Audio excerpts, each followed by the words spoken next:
where their government successfully eliminated the best chance of democracy. And these are issues which discredit further an already discredited government. That the venality of the CIA and the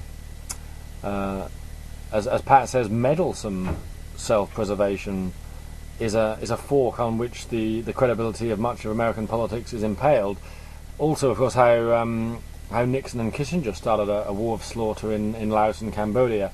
But so Pat is quite right there. But then she goes on to diminish the quality of her statement by referring to Tony Blair as George Bush's puppet. I mean, I'm afraid that's another one of those perpetuated fallacies which people seem to believe because of the media and how they assert it quite often. It was in 1999 when George Bush was merely a provisional governor of Texas that Tony Blair gave an excellent speech in Chicago, actually, saying that although we had settled accounts with Slobodan Milosevic not too soon either, there was an even bigger crisis ahead of us in Iraq with Saddam Hussein. So the argument is quite false. Blair was mindful of the horrors of Saddam's regime before Bush became president. I actually believe that if we had someone like Tony Blair as Prime Minister in 91, we would have made a much better job regarding our decisions in the Middle East. Tony Blair was never in a position to refuse support for America's mobilization, as Harold Wilson did when he refused to send British troops to Vietnam. That was, of course, the right decision. But no, our presence in Iraq has exposed some of the awful things taking place, including Saddam's link to some of the world's worst terrorists in the Middle East. It should not be overlooked that much of the British and American press is subtly based on anti-imperialist criticism. That, at least, underlies heavily in their criticism of foreign policy. But it trickles down in a sort of wide, placatory fashion. They think that it's what the people want, and thus the people think that that's what they should want because the media tells them so. The same is true of religious propagation. It's another bad circularity. When thinking about the situation in Iraq, we were never really in a position to confine our vision to Iraq alone, of course. We were always faced with looking at the broader map of the Middle East by repeatedly deferring difficult situations, repeatedly seeking accommodations with an ever more unacceptable status quo. We make this the crisis that much larger, more consequential and more devastating. I mean, some say we've opened Pandora's box by going into the Middle East, but the truth is it was already devastating long before we went in. Our virtue will in time conquer the vices. Freedom will be restored. I mean, you can rest assured that those who can remove the evil dictators will get around to it. I mean, one by one they will get around to it. I'm confident of that. If we listen carefully and escape the demagogy spoken by the press, we will hear the positive voices from Iraq that say they now have a glimmer of hope that they never had under Saddam. I also think the psychological fear of the war objector is that of slipping into imperialist endorsement. They reflect the former in order to disassociate themselves from the latter. We then get this awful confusion whereby people foolishly claim that if Americans can invade the other countries, does that then mean that the countries that have been wronged by American invasion, countries like Venezuela, Chile, Libya, even as far back as Mexico in the 19th century, that they have the right to invade America? Well, of course not. That's never in question and a ridiculous contention.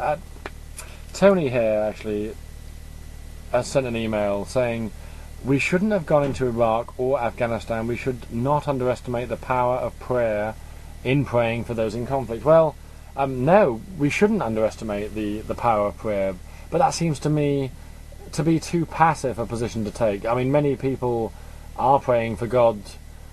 They're praying for God to do something for them, which God, I think, wants to do through them. I mean, you have to have a deal of peace in your own heart before you can pray for peace in others, in my opinion. And I don't think passively resisting evil is conducive to a peaceful heart. I mean, it was Shakespeare's Hamlet, wasn't it, that said, conscience does make cowards of us all.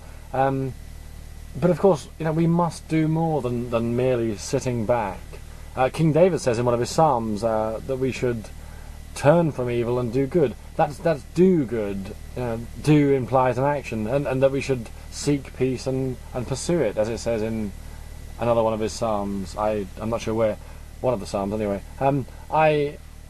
I can only think that those who are opposed to our peace projects in the Middle East do not really understand either the ambition or the cruel nature of those who wish to oppose it. Do you think these guys are reasonable, for example? Look at what happened to poor Gillian Gibbons in Sudan, the teacher, the numerous fanatics who thought that she should be beheaded for naming a teddy bear Muhammad. Fair enough.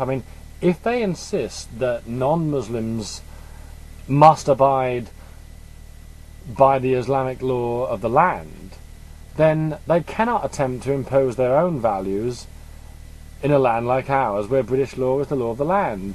But they do. They want it both ways. The horrible injunctions from the holy books create an awful fanaticism around the world. Those who claim that we must begin to pull our troops out of Iraq and Afghanistan do not really know the full extent of the problems and the tasks ahead. We have much more to do. Afghanistan provided a unique training ground for Al-Qaeda terrorists, and they enjoyed the support and protection of the Taliban. 90% of the world's heroin originates from Afghanistan now, I've been told. We have a duty to support President Hamid Karzai, the democratically elected leader of the Afghan people.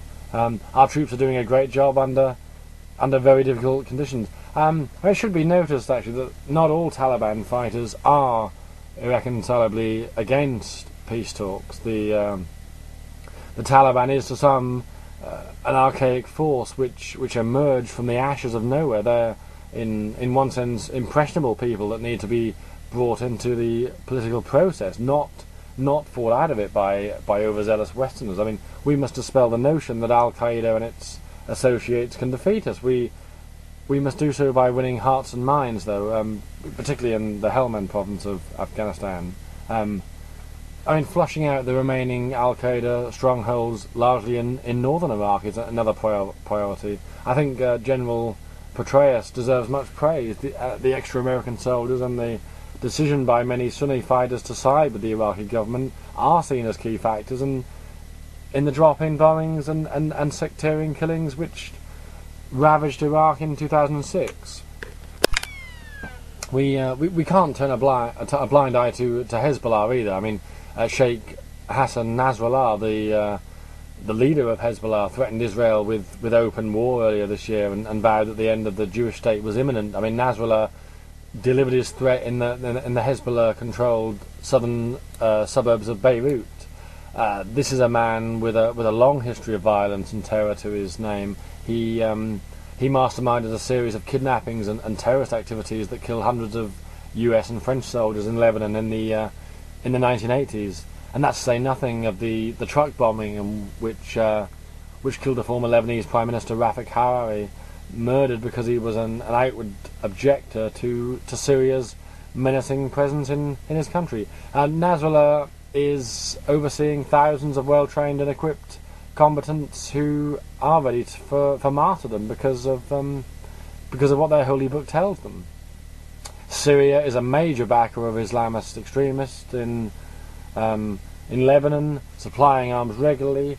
It's a sad thing to admit. The hidden hand of Syria, the brutal hand, is the hand that's writing Lebanon's tragic script. Although there was some success actually in forcing Syrian troops to leave Lebanon in 2005. One still suspects that the remnant pro-Syrian military intelligence does continue to run Lebanon as a private fiefdom. How long can Lebanon continue to ensure against this or endure these assaults on their sovereignty? It seems to me that America can't seem to decide whether it's more beneficial or not to remain allied with Syria and Mr. Assad's Ba'athist regime. A man whose position is cemented in many quarters by his continued support for Hezbollah and Hamas. And the hindrance to good progression